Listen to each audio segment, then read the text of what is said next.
நண்பர்கள் அனைவருக்கும் வணக்கம். நண்பர்களே, தற்பொழுது நாம் காண இருக்கக்கூடிய பகுதியானது முதுகலை பட்டதாரி ஆசிரியர் தேர்வு பிஜிடிஆர்பி எக்ஸாம் 2024 இந்த தேர்விற்கு தயாராகக்கூடிய நமது சுபைக்குழு ஆசிரியர்கள் கவனத்திற்கு. இந்த முதுகலை பட்டதாரி ஆசிரியர் தேர்விற்கு தயாராகக்கூடிய ஆசிரியர்களுக்காக தமிழ் பாடமாக இருக்கட்டும், ஸோ அதே மாதிரி உங்களுக்கு வரலாறு பாடமாக இருக்கட்டும், இதற்கான பயிற்சி வகுப்புகள், ஒன்லைனான பயிற்சி வகுப்புகளானது நம்முடைய சுபிக்குழுவின் சார்பாக நம்ம நினைச்சிடறோம் உங்களுக்கு ப்ரொவைட் பண்றோம். ஸோ இது போக சைக்காலஜி பிஜிடிஆர்பி எக்ஸாம் இருக்கு, சைக்காலஜிக்கான பயிற்சியும் நம்ம நினைச்சிடறோம். கிட்டத்தட்ட 100 கிளாஸ்ங்கிற டாபிக்கை நம்ம கொடுத்து உங்களுக்கு பயிற்சியானது கொடுத்துட்டு இருக்கோம். அதன் அடிப்படையில் இன்று நாம் காண இருக்கக்கூடிய பகுதியானது ஹிஸ்டரி பாடத்துல உங்களுக்கு பாத்தீங்கன்னா யூனிட் 1ல இருக்கக்கூடிய வரலாற்று ஆதாரங்கள். ஸோ இதுல பாத்தீங்கன்னா தொல்லியல் சார்ந்த ஆதாரங்கள் என்னென்ன இருக்குது. ஸோ வரலாறுனா என்ன, இந்த வரலாறு சம்பந்தப்பட்ட ஆவணங்கள் என்னென்ன, அதை முதல் வீடியோவாக இந்த வீடியோல நம்ம நினைச்ச போறோம், பயிற்சி வகுப்பாக நாம் காண இருக்கிறோம். ஒவ்வொரு ஆசிரியர்களுமே இதை குறிப்பெடுத்துக்கோங்க. ஸோ உங்களுக்கு பிஜிடிஆர்பிக்கு தயாராகக்கூடிய ஆசிரியர்களுக்காக 13 மூல புத்தகங்களானது உங்களுக்கு நம்ம என்ன செஞ்சிருக்கோம், ரெஃபர் பண்ணியிருக்கோம். அந்த 15 மூல புத்தகங்களை அடிப்படையாக வைத்து இந்த பயிற்சியானது உங்களுக்கு கொடுக்குறோம். யூனிட் 1ல இருக்கக்கூடிய வரலாற்று ஆதாரங்கள் என்னென்ன ஆதாரங்கள் இருக்குது அதை பாத்தீங்கன்னா நம்ம தொகுத்து கொடுக்கிறோம். இந்த குறிப்பை முழுமையாக ஆசிரியர்கள் பயன்படுத்தி கொள்ளுங்கள். கடந்த காலம் குறைவாக தெரியும் பொழுது கற்பனையை அதிகமாக பயன்படுத்துகிறோம் என்று கூறியவர் யார்? ஆர் சத்யநாதையர். வரலாறு என்றால் என்ன? வரலாறு என்பது வரையறுக்கப்படுவது வரலாறு எனப்படும். வரலாற்றாளர் ஒப்பிட்டு சரிபார்த்து உண்மையை அறியக்கூடிய அசைக்க முடியாத ஆதாரங்களின் அடிப்படையில் இந்த வரலாறானது வரையறுக்கப்படுகிறது. அப்ப வரலாற்று ஆய்வாளர்கள், வரலாற்றாளர்கள் ஒப்பிட்டு சரிபார்த்து உண்மையை அறியக்கூடிய அசைக்க முடியாத ஆதாரங்களின் அடிப்படையில் வரலாறு வரையறுக்கப்படுகிறது. சுருங்க சொல்லணும்னா வரலாறு என்பது என்ன? வரலாறு கடந்த காலத்தின் மறுபதிப்பு என்று கூறப்படுகிறது. வரலாற்றாளர்களுக்கும் அவரது வரலாற்று சான்றுகளுக்கும் இடையேயான உறவு தொடர்பு வரலாறு எனப்படும். கடந்த காலத்திற்கும் நிகழ்காலத்துக்கும் இடையேயான முடிவற்ற உரையாடல் வரலாறு என்று கூறப்படுகிறதுன்னு இந்த வரலாறுக்கு பல்வேறு விதமான வரையறைகளானது கூறப்படுகிறது. சோ முதல் வரையறை, வரையறுக்கப்படுவது வரலாறு. இந்த வரலாற்றாளர்கள் ஒப்பிட்டு சரிபார்த்து உண்மையை அறியக்கூடிய அசைக்க முடியாத ஆதாரங்களின் அடிப்படையில் இந்த வரலாறு வரையறுக்கப்படுகிறது. வரலாறு கடந்த காலத்தினுடைய மறுபதிப்பு. வரலாற்றாளர்களுக்கும் அவரது வரலாற்று சான்றுகளுக்கும் இடையேயான உறவின் தொடர்பு வரலாறு எனப்படும். கடந்த காலத்திற்கும் நிகழ்காலத்துக்கும் இடையேயான முடிவற்ற உரையாடல் என்றும் இந்த வரலாறுக்கு என்ன செய்யப்படுது, வரையறானது கூறப்படுகிறது. வரலாறு என்பது மனித முன்னேற்றத்தை அளப்பதற்கான ஒரு அளவுகோல் என்றும் கூறப்படுகிறது. வரலாற்று அறிவியல் கண்ணோட்டத்தோடு விருப்பு வெறுப்பின்றி காய்தல் உவத்தல் இல்லாமல் எவ்வித சார்புமின்றி திறனாய்வு முறைப்படி நடுநிலை நோக்குடன் உருவாக்கப்படும் படைப்புகள் வரலாறு சொல்றோம். சோ அவ்வாறு புராணங்களும் புத்த பிதங்கங்களும் சமண ஆகமங்களும் பண்டைய கால இந்திய வரலாற்றை எழுதுவதற்கு உதவுகிறது. சோ அப்ப மெயினான கான்செப்ட் என்ன? வரலாறுனா என்னன்னு டெஃபினிஷன் கொடுத்துட்டோம். அப்ப இந்த வரலாற்றை, பண்டைய கால இந்திய வரலாற்றை எழுதுவதற்கு உதவுவது எது? புராணங்கள் ஒன்று, புத்த பிதகங்களும் சமண ஆகமங்களும் உதவுகிறது. பஞ்ச லட்சணங்கள் எனப்படுவது புராணம். சோ இந்த பஞ்ச லட்சணம் என்பது என்ன? பிரபஞ்சத்தின் தோற்றம், மறுபிறப்புகள், கடவுள்கள் மற்றும் இறை தொண்டர்கள் பற்றிய வம்சாவளி, பல்வேறு சகாப்தங்கள், அரச குல வரலாறு ஆகியவற்றை பற்றி விரிவாக கூறக்கூடியதைத்தான் பஞ்ச லட்சணங்கள் என்று கூறுகிறோம். அப்ப பண்டைய காலத்தினுடைய பிரபஞ்சத்தினுடைய தோற்றம், மறுபிறப்புகள், கடவுள்கள் மற்றும் இறை தொண்டர்கள் பற்றிய வம்சாவளி, பல்வேறு சகாப்தங்கள், அரச குல வரலாறு ஆகியவற்றை பற்றி விரிவாக கூறக்கூடியது இந்த பஞ்ச லட்சணங்கள். இதுல அரச குல வரலாறு என்பது சரிங்களா, அரச குல வரலாறு என்பது குப்தர்கள் கால வரையிலான அரச வம்சாவளியை பற்றி அறிந்து கொள்வதற்கு மட்டும் பயன்படுகிறது. சோ ஒவ்வொன்றுமே சொல்றோம், பல்வேறு சகாப்தங்களை பற்றி அறிவதற்கு இந்த பஞ்ச லட்சணங்கள் பயன்படுது.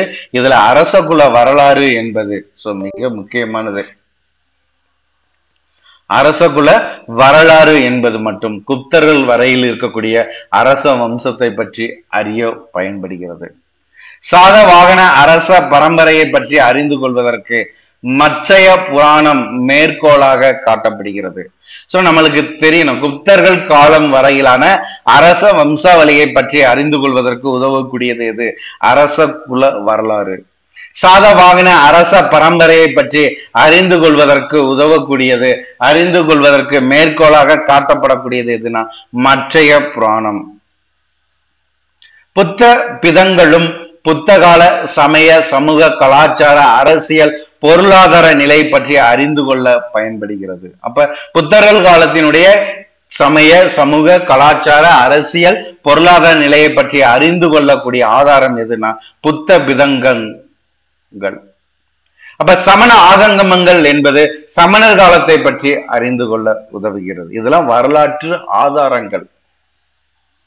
சுதாஸ், பர்கு, அங்கிராஸ், காஷ்யபா போன்றவர்கள் அரசவை ஆண்டு குறிப்பாளர்களின் பதிவேடுகளில் பயனுள்ள வரலாற்று சான்றுகள் புதைந்து கிடைக்கின்றன. இவர்கள்லாம் யாருன்னா அரசவை குறிப்பாளர்கள். இவர்களுடைய குறிப்பேட்டுல பல்வேறு வரலாற்று சான்றுகளானது புதைந்து கிடைக்கிறது.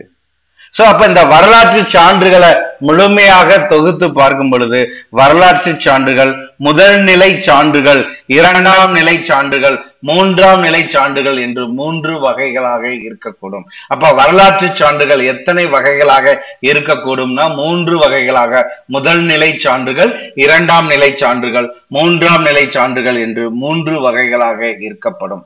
சோ எதுனா சுதாஸ், பர்கு, அங்கிராஸ், காஷ்யபா போன்ற அரசவை ஆண்டு குறிப்பாளர்களின் பதிவேடுகளில் இருக்கக்கூடிய குறிப்புகள். சோ இந்த வரலாற்று சான்று குறிப்புகளை பொருள் சார்ந்த சான்றுகள், பொருள் சாரா சான்றுகள், எழுத்து சான்றுகள் என்றும் 3 வகைகளாக பிரிக்கப்படுகிறது.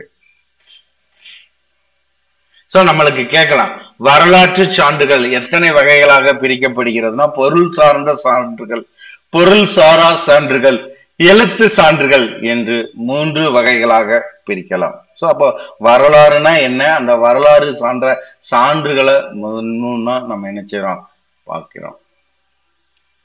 தொல்பொருள் சான்றுகள், கல்வெட்டு சான்றுகள், நாணய சான்றுகள், இலக்கிய சான்றுகள், ஆவண சான்றுகள், சுய சரிதைகள் ஆகியவை பண்டைய கால இந்திய வரலாற்றை அறிந்து கொள்ள பயன்படுகிறது. சோ இந்த சான்றுகள் அனைத்துமே அகச்சான்றுகள் என்று அழைக்கப்படுகிறது. அப்ப பண்டைய கால இந்திய வரலாற்றை அறிந்து கொள்வதற்கான சான்றுகள் எது? தொல்பொருள் சான்றுகளாக இருக்கட்டும், கல்வெட்டு சான்றுகள் இருக்கு, நாணய சான்றுகள் இருக்கு, இலக்கிய சான்றுகள், ஆவண சான்றுகள், சுய சரிதைகள், இவை எல்லாம் அகச்சான்றுகள் என்ற குறிப்புல வரக்கூடியது.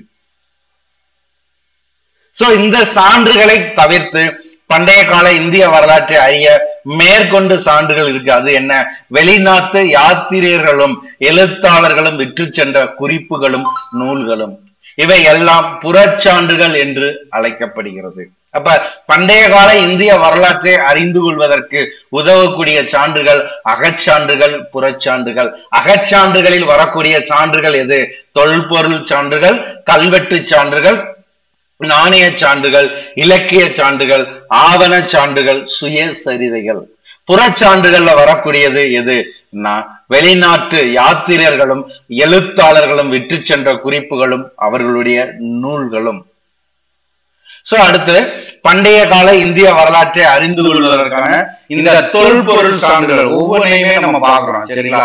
அகச்சான்றுகள், புறச்சான்றுகள் பார்க்கிறோம். அகச்சான்றுகள்ல தொல்பொருள் சான்றுகள், கல்வெட்டு சான்றுகள், நாணய சான்றுகள், இலக்கிய சான்றுகள் ஒவ்வொன்றா பார்க்கிறோம். அதே மாதிரி புறச்சான்றுகள், அதுல தொல்பொருள் சான்றுகள்ல எது எது வரக்கூடியது? பண்டைய இந்திய வரலாற்றை அறிந்து கொள்வதற்கு தொல்பொருள் சான்றுகள் என்பது அடிப்படை முக்கியமானவை. முதல்ல இருக்கக்கூடியது தொல்பொருள் சான்று. இந்த தொல்பொருள் சான்றுகள்ல முக்கியமானது எதுன்னா என்னது?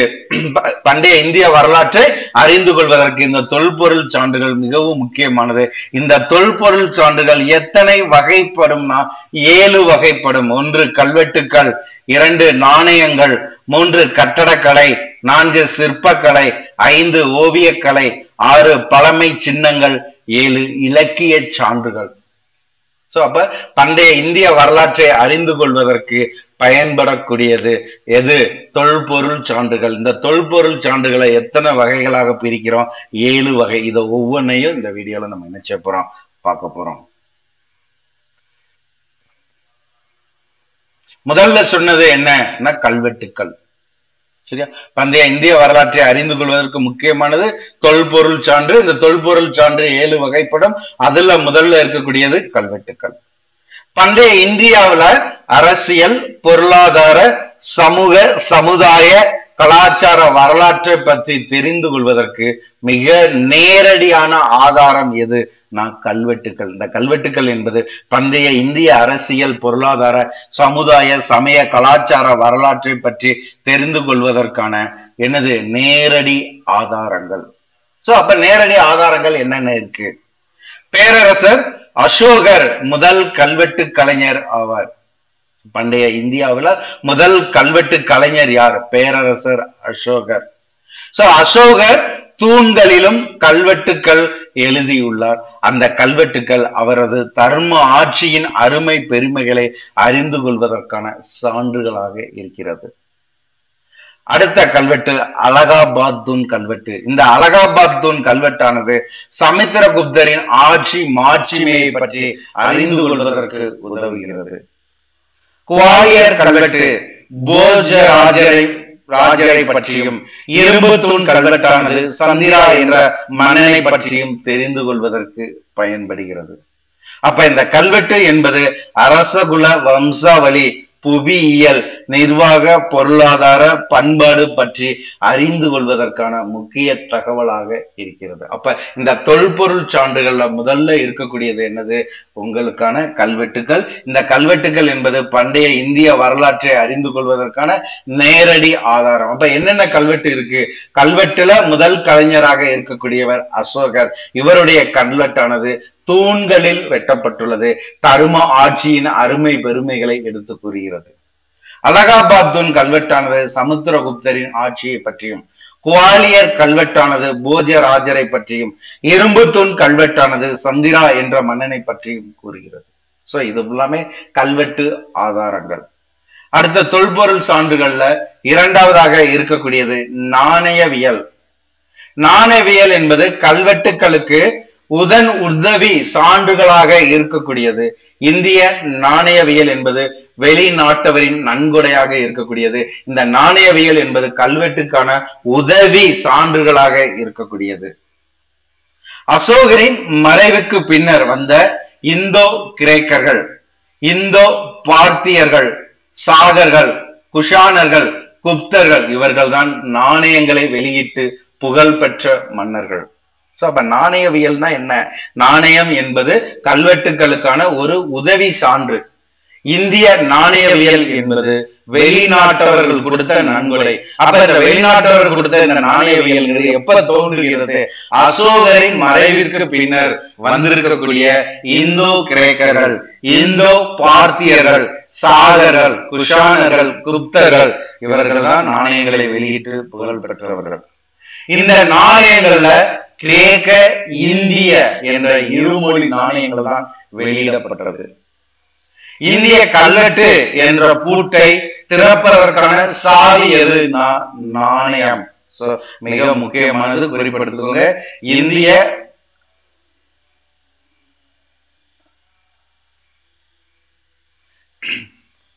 இந்திய கல்வெட்டு என்ற பூட்டை திறப்பதற்கான சான்று எது, சாவி எதுனா நாணயவியல். தமிழ்நாட்டுல பாண்டிச்சேரிக்கு அருகாமையில் உள்ள இந்த நாணய கண்டுபிடிப்பு எங்கெங்க இருக்குதுன்னா, தமிழ்நாட்டுல பாண்டிச்சேரிக்கு அருகாமையில் உள்ள அரிக்கமேட்டில் கண்டுபிடிக்கப்பட்ட தொல்பொருட்களும், புதுக்கோட்டை அகழாய்வில் கண்டெடுக்கப்பட்ட தங்க நாணயங்களும் தமிழ்நாடு ரோம பேரரசுடன் கொண்டிருக்கக்கூடிய வர்த்தக தொடர்பை உறுதிப்படுத்துகிறது. அப்ப தமிழ்நாட்டுல பாண்டிச்சேரிக்கு அருகாமையில் கண்டுபிடிக்கப்பட்டுள்ள அரிக்கமேட்டு கண்டுபிடிப்புகளும் தொல்பொருள்களும், புதுக்கோட்டை அகழ்வாய்வில் கண்டுபிடிக்கப்பட்ட தங்க நாணயங்களும் எதை எடுத்து கூறுகிறதுனா, தமிழ்நாடு ரோம பேரரசுக்கு இடையே இருந்த வர்த்தக தொடர்பை உறுதிப்படுத்துகிறது. சோ இக்கண்டுபிடிப்புகள் தென்னிந்தியாவை வரலாற்று காலத்திற்கு கொண்டு செல்வதாக இந்த கண்டுபிடிப்பானது அமையப்பட்டுள்ளது. ஹரப்பா மற்றும் மொஹஞ்சதாரோ மக்கள் கட்டடக்கலையில் வியத்தகு வளர்ச்சி பெற்றிருக்கின்றனர். அப்ப மூன்றாவதாக இருக்கக்கூடிய தொல்பொருள் சான்று எது, கட்டட கலை. சோ இந்த கட்டடக்கலையில சிறப்பு பெற்றவர்கள் யார், ஹரப்பா மற்றும் மொஹஞ்சதாரோ மக்கள். அவர்கள் எழுப்பிய கட்டடங்கள் என்னன்னா சமயம் சாரா உலகின் வாழ்க்கைக்கான அடையாளங்களாக அமையப்பட்டுள்ளது. பௌத்தர்கள் கட்டிய கட்டடங்கள் இங்க அதிகமாக காணப்படுகிறது. அந்த பௌத்தர்கள் கட்டிய கட்டடங்கள் எல்லாமே சமயம் சார்ந்த கட்டடங்கள். இவர்கள் எழுப்பியது என்னன்னா, பௌத்தர்கள் எழுப்பியது ஸ்தூபிகள், சைத்தியங்கள், மண்டபங்கள் மிக முக்கியமானது. கட்டடக்கலைக்கு இவை எல்லாம் முன்னுதாரணமாக அமைகிறது. இவற்றின் கதவுகள் அனைத்தும் மக்களுக்கு திறந்து வைக்கப்பட்டன. சமணர்களின் கட்டடங்களும் இந்த மதம் சார்ந்தவையாகவே இருக்கிறது. குப்தர்கள் காலத்திற்கு பின்புதான் கோவில்களில் கோவில் கட்டடக்கலை என்ற புதிய அங்கீகாரமானது கொடுக்கப்பட்டது. அப்ப கட்டடக்கலை, கோயில் கட்டடக்கலை என்ற அங்கீகாரம் எந்த மன்னர்கள் கால ஆட்சியில் உருவாக்கப்பட்டதுன்னா குப்தர்கள் காலம். சிந்து சமவெளி நாகரிகத்திற்கு பின் கட்டடக்கலையானது என்ன செய்யப்படுது, சமயம் சார்ந்ததாக கொண்டு செல்லப்படுகிறது. அடுத்து சிற்பக்கலை. சிற்பக்கலையின் முன்னோடிகள் சிந்து சமவெளி மக்கள். இவர்கள் பாத்தீங்கன்னா இந்திய சிற்பக்கலையின் அடித்தளத்தை அமைத்து கொடுத்தவர்கள். ஹரப்பா கற்சிலைகள், குறிப்பாக நடன பெண்ணினுடைய உருவச் சிலையானது இந்த சிற்பக்கலைக்கு ஒரு எடுத்துக்காட்டாக அமைகிறது. சிந்துவெளி நாகரிகம் அழைக்கப்பட்டு அடுத்த 1000 ஆண்டுகளுக்கு பின்பு சிற்பக்கலையில எந்தவித வளர்ச்சியும் கிடையாது. அப்ப சிந்துவெளி காலத்தில் தான் இந்திய சிற்பக்கலையானது வளர்ச்சி அடைந்தது. கிபி முதல் நூற்றாண்டில் இந்தியாவில் தோன்றிய கலை எது, காந்தார கலை. மனித உடல் அழகுக்கு சிறப்பிடம் அளித்த கலையானது இந்த காந்தார கலை. இக்காலத்தில், அதாவது கிபி முதல் நூற்றாண்டுல இந்தியாவில் தோன்றியது காந்தார கலை. காந்தார கலை என்பது மனித உடல் அழகுக்கு சிறப்பிடம் அளிப்பது. சோ இந்த முதல் நூற்றாண்டுல உருவாக்கப்பட்ட மதுரா மற்றும் சாராநாத் புத்த சிலைகளானது இந்த காந்தார கலை சிலைகளுக்கு எடுத்துக்காட்டு. அப்ப காந்தார கலை சரியா எப்ப இந்தியாவில் தோன்றியதுன்னா முதல் நூற்றாண்டு. அப்ப இந்த காந்தார கலைக்கு எடுத்துக்காட்டு எது, மதுரா மற்றும் சாராநாத் புத்த சிலைகள்.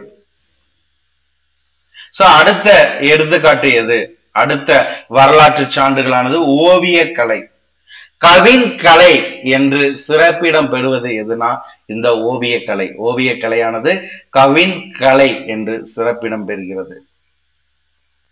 சோ டோட்டலா பாத்தீங்கன்னா நம்ம இப்ப என்ன செய்யறோம், தொல்பொருள் சான்றுகள், நாணய கலை, கட்டடக்கலை, சிற்பக்கலை, ஓவியக்கலை. சோ இது ஃபுல்லாமே பயன்படுத்துறோம். அவ்வாறு இதை ஃபுல்லாமே பயன்படுத்துவதால கிடைக்கக்கூடிய பயன்கள் என்ன, ஒவ்வொரு சான்றுகள் மூலமாக இப்ப தொல்பொருள் சான்றுகள் என்னன்னு பார்த்தோம், நாணயக்கலை, கட்டடக்கலை, சிற்பக்கலை ஒவ்வொன்றுக்குமே எடுத்துக்காட்டு பார்த்தோம். அவற்றினால் கிடைக்கக்கூடிய பயன்கள் என்னன்னா 3 வகையான பயன்கள் கிடைக்கின்றன. ஒன்று இலக்கிய சான்றுகள் உறுதி செய்ய உதவுகிறது, இலக்கிய சான்றுகளை உறுதி செய்வதற்கு உதவுகிறது. இரண்டாவது பயனானது பண்டைய காலத்தை பற்றிய புள்ளி விவர தகவல்களை கொடுக்கிறது. மூன்றாவது வரலாற்று கால வரைமுறையில் காணப்படும் இடைவெளியை பூர்த்தி செய்ய பயன்படுகிறது. சோ இது ஃபுல்லாமே தொல்பொருள் சான்றுகளுக்கான எடுத்துக்காட்டு. சோ அடுத்து நம்ம பார்க்கக்கூடியது இந்திய வரலாற்று ஆதாரங்களுக்கான தொல்பொருள் சான்றுகளுக்கு அடுத்து இருக்கக்கூடியது இது இலக்கிய சான்றுகள். பண்டைய இந்தியாவில் ஆரியப்பட்டா, பிரம்மகுப்தா, கனடா, வகோஸ்பதி, சுஷ்ருதா, சாரதா, தன்வந்திரி, வியாசர், வால்மீகி, கௌடில்யர், காளிதாசர், கல்கனர், தொல்காப்பியர், சாத்தனார், திருவள்ளுவர் போன்றவர்கள் இலக்கியங்களினுடைய இமயங்களாக இருந்துள்ளனர். யார்? ஆரியப்பட்டதா இருக்கட்டும், பிரம்மகுப்தரா இருக்கட்டும், கனடா, வாகேஸ்பதியா இருக்கட்டும், சுஷ்ருதர், சாரதா, தன்வந்திரி, சோ இவர்கள் எல்லாருமே இலக்கியங்களில் இமயங்களாக இருந்தவர்கள். சோ இவர்கள கௌடில்யர், கல்கனர், தொல்காப்பியர், திருவள்ளுவர், சோ இவர்கள் உண்மையான இலக்கியங்களை எழுதியவர்கள். இவர்கள் எல்லாமே உண்மையான இலக்கியங்களை எழுதியவர்கள். இவர்களை தவிர்த்து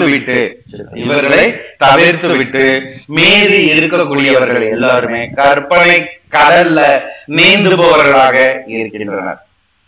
சோ பண்டைய இந்தியாவுல நான் ஒவ்வொரு இலக்கியத்தினுடைய இமயங்களை பற்றி நான் சொல்லியிருந்தேன். சோ இதுல கௌடில்யர், கல்கனர், தொல்காப்பியர், திருவள்ளுவர் இவர்கள் தான் உண்மையாக எழுதக்கூடியவர்கள். மற்றவர்கள் கற்பனை கடல்ல நீந்தக்கூடியவர்கள் நான் சொல்லியிருந்தேன். சோ இதுல பண்டைய இலக்கியங்கள்ல ஒவ்வொரு அறிஞர்கள் எழுதிய இலக்கியம் எது? கௌடில்யர் எழுதிய நூல் அர்த்த சாஸ்திரம், அண்டர்லைன் பண்ணிக்கோங்க. கல்கனர் ராஜதரங்கிணி, தொல்காப்பியர் தொல்காப்பியம், திருவள்ளுவர் திருக்குறள்.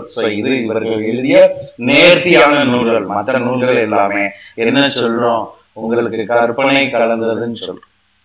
கௌடில்யரின் அர்த்த சாஸ்திரம் மௌரிய பேரரசின் அரசாங்கம், நிர்வாகம், வெளியுறவு பற்றி விரிவாக தெரிந்து கொள்ளக்கூடிய இலக்கிய நூலாக பயன்படுகிறது. அப்ப கௌடில்யரினுடைய அர்த்த சாஸ்திரம் எதற்கு பயன்படுகிறதுனா மௌரிய பேரரசை பற்றி அறிந்து கொள்வதற்கு. கல்கனனின் ராஜ தரங்கிணி என்பது அவர் காலத்தில் காஷ்மீரை ஆட்சி செய்த அரசர்கள், அவர்களது ஆட்சியை பற்றி அறிந்து கொள்வதற்கு உதவுகிறது. கல்கனரின் ராஜ தரங்கிணி. தொல்காப்பியரின் தொல்காப்பியம் என்பது தமிழ் இலக்கியத்துல இருக்கக்கூடிய தொன்மையான இலக்கண நூல். சோ இந்த இலக்கண நூலானது பொருள் அதிகாரத்துல அகத்திணை, புறத்திணை, களவு, கற்பு, பொருள், மெய்ப்பாடு இதை பற்றி என்ன செய்து எடுத்து கூறுகிறது. அதே மாதிரி சங்க தமிழர்களின் வாழ்வியலை பற்றி புரிந்து கொள்வதற்கு தொல்காப்பியம் மிகவும் பயன்படுகிறது. திருக்குறளை எடுத்துக்கிட்டோம்னா திருவள்ளுவர் எழுதியது இல்லறம், துறவரம், களவியல், கற்பியல், படைப்பியல், நட்பியல், குடியியல் பற்றி விரிவாக எடுத்து கூறக்கூடிய நூலானது திருவள்ளுவரின் திருக்குறள். சோ இந்த நூல்களை தவிர்த்து எட்டுத்தொகை, 1810, 10பாட்டு, 11 கீழ்கணக்கு, சிலப்பதிகாரம், மணிமேகலை போன்ற இலக்கிய நூல்கள், பல்வேறு நூல்களானது பண்டைய காலத்தினுடைய வரலாற்றை, சங்க காலத்தினுடைய வரலாற்றை எழுதுவதற்கு பேருதவியாக இருக்கிறது. இது எல்லாமே இலக்கிய சான்றுகள். பண்டைய கால அறிவியல்கள் பற்றி அறிந்து கொள்வதற்கு அறிவியல் சார்ந்த நூல்கள் சில நூல்கள் தான் இருக்கு. அந்த நூல்கள்ல ஒன்றுதான் ஆரியப்பட்டரின் ஆரியபாட்டியா. ஆரியப்பட்டரின் ஆரியபாட்டியா என்பது பண்டைய கால அறிவியல்கள் பற்றி அறிந்து கொள்வதற்கான நூல். சோ இந்த நூல் பாத்தீங்கன்னா கிபி 499 எழுதப்பட்டுள்ளது. 499 எழுதப்பட்டதுதான் இந்த நூல். கணிதம் மற்றும் வானவியல் பற்றிய தகவல்கள் இதுல அதிகமாக இருக்கிறது.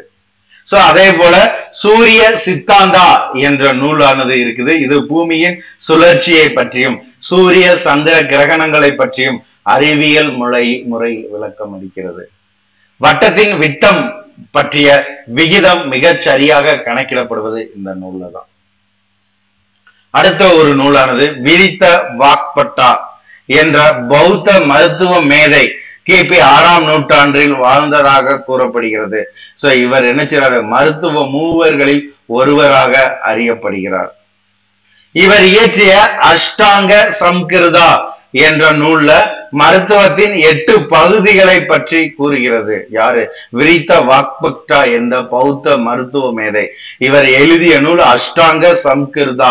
இது மருத்துவத்தின் 8 பகுதிகளை பற்றி கூறக்கூடியது. அதே மாதிரி 5 சித்தாந்தங்களின் ஒன்றான ரோம் மகா சித்தாந்தத்துல வானவியல் முறைகள் பற்றிய குறிப்புகளானது காணப்படுகிறது. சோ இது ஃபுல்லாமே பாத்தீங்கன்னா மிக முக்கியமானது, அப்படியே குறிப்பெடுத்துக்கோங்க. அதே மாதிரி வராக மிகிரா எழுதிய பஞ்ச சித்தாந்தாக்காவில் 5 வானவியல் முறைகள் பற்றியும் கூறப்படுகிறது. இது போக சமணர்களின் அங்கங்களும் துணை அங்கங்களும் மகாவீரரின் வாழ்க்கை வாக்கு இது ஃபுல்லாமே பற்றி தெளிவாக எடுத்து கூறுகிறது. சமணர்களினுடைய அங்கங்களும் துணை அங்கங்களும் மகாவீரரின் வாழ்க்கை வாக்கு பற்றி எடுத்து கூறுகிறது.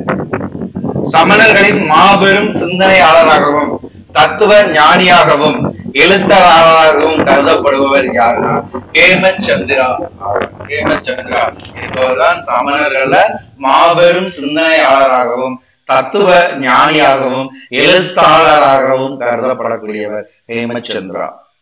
சோழங்கி மன்னர் சேஜிமாவின் முதலமைச்சராக இருந்த இவரது குமார சரிதம் இவரை ஆதரித்த புலவர்களை பற்றி ஹேமச்சந்திரா. சோழங்கி மன்னர் சேஜிமாவின் முதலமைச்சராக இருந்தவர். இவர் எழுதிய நூல் குமார சரிதம். இதுதான் தன்னை ஆதரித்த புலவர்களை பற்றி கூறுகிறது. இது போக இவர் யோக சாத்திரம் என்ற சமண தத்துவத்தை பற்றியும் விளக்குகிறது. ஹேமச்சந்திரனின் அபிதான சிந்தாமணி ஒரு பொருள் கொள்ளும் பல சொற்கள் அடங்கிய அகராதியாகும். இந்த அபிதான சிந்தாமணி என்பது என்னன்னா ஹேமச்சந்திரனுடைய படைப்பு. இது பாத்தீங்கன்னா ஒரு அகராதி. ஹேமச்சந்திரனுடைய ஒரு அகராதியானது அபிதான சிந்தாமணி. இது ஒரு பொருள் கொள்ளக்கூடிய பல சொற்கள் அடங்கிய அகராதி. இவர் எழுத்து முறையிலும் ஒளி வடிவத்திலும் வேறொரு சொல்லோடு ஒத்து பொருள் மாறுபடும் சொற்களையும் தொகுத்தவர் யாருன்னா இந்த ஹேமச்சந்திரர். இவருடைய அபிதான சிந்தாமணிகள் இது ஃபுல்லாமே இலக்கிய சான்றுகள். ஹேமச்சந்திரர் தாவரவியல் சொற்களையும் இவரது லாகு அர்கநீதி சிவில் மற்றும் பட்டியலிட்டுள்ளார். குற்றவியல் சட்டங்களை பற்றியும் இவர் என்ன செஞ்சிருக்காரு கூறியுள்ளார். இது ஃபுல்லாமே இலக்கியங்கள். அடுத்து பாத்தீங்கன்னா நாட்டுப்புற பாடல்கள். வரலாற்று சான்றுகளாக இருக்கக்கூடியது நாட்டுப்புற பாடல்களிலும் காணப்படுகிறது. அதுல குறிப்பாக நாட்டுப்புற பாடல் எதுன்னா பிரிகதா கதா கதா சரித சாகராவை கூறலாம். தமிழ்நாட்டை பொறுத்த வரைக்கும் தேசிங்கு ராஜா கதை என்பது வரலாற்று சான்றாக நாட்டுப்புற பாடல்களின் குறிப்பாக அமைக்கப்பட்டுள்ளது. இந்த தொல்பொருள் சான்றுகள், இந்த வரலாற்றை அறிந்து கொள்வதற்கான இலக்கிய சான்றுகள். இதை தவிர்த்து விட்டு அடுத்த சான்றுகள் என்ன சொல்லி பார்க்கும்போது வெளிநாட்டவரின் குறிப்புகள். இந்த வெளிநாட்டவரின் குறிப்பு என்ன? வெளிநாட்டவரின் குறிப்புன்னு சொல்லி எடுத்துக்கிற பொழுது கிரேக்க வரலாற்று வரலாற்றுவியலின் தந்தையாக கருதப்படக்கூடியவர் யார்? ஹெரடோட்டஸ். அலெக்சாண்டருக்கு பின் வந்த வரலாற்றாளர்களும் இந்தியாவிற்கு வந்த மெகஸ்தனிஸ் போன்ற தூதுவர்கள். மெகஸ்தனிஸ் யாருன்னா தூதுவர்கள். ஸ்ட்ராபோ, டயோட்ரோசஸ், பிளினி, டாலமி போன்ற ரோமானிய வரலாற்றாளர்களும் விட்டு சென்ற குறிப்புகளானது வெளிநாட்டவர் குறிப்பாக சிறந்த சான்றுகளாக அமையப்பட்டுள்ளது. ஒப்பு உயர்வற்ற சீன யாத்திரியராக வந்தவர் யாருன்னா பாகியான், யுவான் ஷுவாங், இட்சிங். சீன யாத்திரியர்கள், சீன பயணின்னு சொல்லுவோம். யாத்திரியர்கள் பாகியான், யுவான் ஷுவாங், இட்சிங். இவர்களுடைய படைப்புகள் பங்களிப்புகள் என்பது அக்கால வரலாற்றை அறிந்து கொள்வதற்கான மிக முக்கியமான குறிப்புகளாக அமையப்பட்டுள்ளது. இதுல பாகியானின் பயண குறிப்புகளானது குப்தர் காலத்தின் நிர்வாகத்தை பற்றி அறிந்து கொள்ள பயன்படுகிறது. யுவான் சுவாங் குறிப்புகளானது பேரரசர் ஹர்ஷவர்தனை பற்றி அறிந்து கொள்ளவும் இந்திய வரலாற்று புவியியலை பற்றி அறிந்து கொள்ளவும் பயன்படுகிறது. இட்சிங்கின் குறிப்புகளானது அவர்கால சமய நிலைகளை படம் பிடித்து காட்டுவதாக அமையப்பட்டுள்ளது. அப்ப ஒப்புயர்வற்ற சீன யாத்திரியர்களாக இருக்கக்கூடியவர்கள் யார்? 3 பேர். Fahien, Yuan Chwang, Itsing. இந்த பாகியானின் பயண குறிப்பானது குப்தர்கள் காலத்தினுடைய நிர்வாகத்தை பற்றி அறிந்து கொள்ளவும், யுவான் சுவாங்கின் குறிப்புகளானது பேரரசர் ஹர்ஷவர்தனை பற்றி அறிந்து கொள்ளவும், இந்திய வரலாற்று புவியியலை பற்றி அறிந்து கொள்ளவும், ஈட்ரிங்கின் குறிப்புகளானது அவர் காலத்தின் சமய நிலைகளை படம் பிடித்து காட்டுவதாகவும் அமையப்பட்டுள்ளது. இதற்கு அடுத்து வரலாற்று பயணிகள் வெளிநாட்டு குறிப்புகள் என்னன்னு சொல்லி பார்த்தீங்கன்னா அல்பர்னி. இவருடைய காலம் அல்பர்னியினுடைய காலம் என்ன? கிபி 973 முதல் 1048 வரை. இந்தியாவுல 10 மற்றும் 11ஆம் நூற்றாண்டு கால நிலையை பற்றி அறிந்து கொள்வதற்கு அல்பர்னியினுடைய நூலானது பயன்படுகிறது. இந்திய வரலாற்றின் 10ஆம் மற்றும் 11ஆம் நூற்றாண்டு கால நிலையை பற்றி அறிந்து கொள்ள யாருடைய குறிப்புகள் சான்றுகளாக அமையப்பட்டுள்ளதுன்னு கேட்டால் அல்பர்னி. இவருடைய காலம் 973 முதல் 1048 வரை. அல்பர்னி யாரு? பல்கலை வித்தகர். இவர் ஒரு அறிவியலாளர், சமஸ்கிருத மொழி மேதை, தத்துவ ஞானி, வானவியல், கணிதம், இயற்பியல், வேதியியல், தாது பொருளியல், அரசியல், புவியியல் இதை ஃபுல்லாமே புலமை பெற்று திகழக்கூடியவர் தான் இந்த அல்பர்னி. அல்பர்னியுடைய வரலாற்று படைப்பு, அவருடைய நூல் என்ன? அல்பர்னியினுடைய நூலானது கிதாப் உல் ஹிந்த். இது பண்டைய இந்திய வரலாற்றையும் அதன் பண்பாட்டையும் அறிந்து கொள்வதற்கான ஒரு அரிய படைப்பு. அல்பர்னியுடைய படைப்பானது கிதாப் உல் ஹிந்த் ஆகும். சோ இந்த அல்பர்னிக்கு அடுத்து இருக்கக்கூடியது இலங்கையினுடைய புனித நூல்களாக இருக்கக்கூடியது. இலங்கை என்பது புத்த மதத்தினுடைய புகலிடம். இந்த புத்த மதத்தினுடைய புகலிடமாக இருக்கக்கூடிய இலங்கையின் புத்த இலக்கியங்களாக இருக்கக்கூடியது மகாவம்சம் மற்றும் தீப வம்சம். இந்த இரண்டு நூல்களானது இலங்கைக்கும் இந்தியாவிற்குமான தொடர்பை அறிந்து கொள்வதற்கு பெரிதும் பயன்படுகிறது. சோ இதனை அடுத்து திபெத்தின் வரலாற்று ஆய்வாளராக இருக்கக்கூடியவர் தாராநாத். சோ இவரும் புத்த மதத்தை சார்ந்தவர். திபெத்திற்கும் இந்தியாவிற்கும் இடையே இருக்கக்கூடிய தொடர்பை அறிந்து கொள்வதற்கு திபெத்தின் வரலாற்றாளரான தாராநாத்தின் படைப்புகள் பயன்படுகிறது. சோ இதற்கு அடுத்தபடியாக பாத்தீங்கன்னா என்னது? மொழிகள். சோ மொழிகள்ல என்னென்ன சான்றுகள் இருக்குங்கிறத தான் நாம என்ன செய்ய போறோம்? பார்க்க போறோம். சோ இந்தியாவில் எத்தனை இனங்கள் உள்ளது?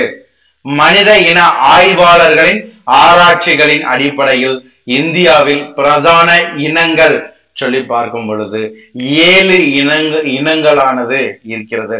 முதல் இனம் இந்தோ ஆரியர், டிராவிடர், மங்கோலியர், ஆரிய டிராவிடர், மங்கோலிய டிராவிடர், சைத்தோ டிராவிடர், துருக்கி இரணியர்.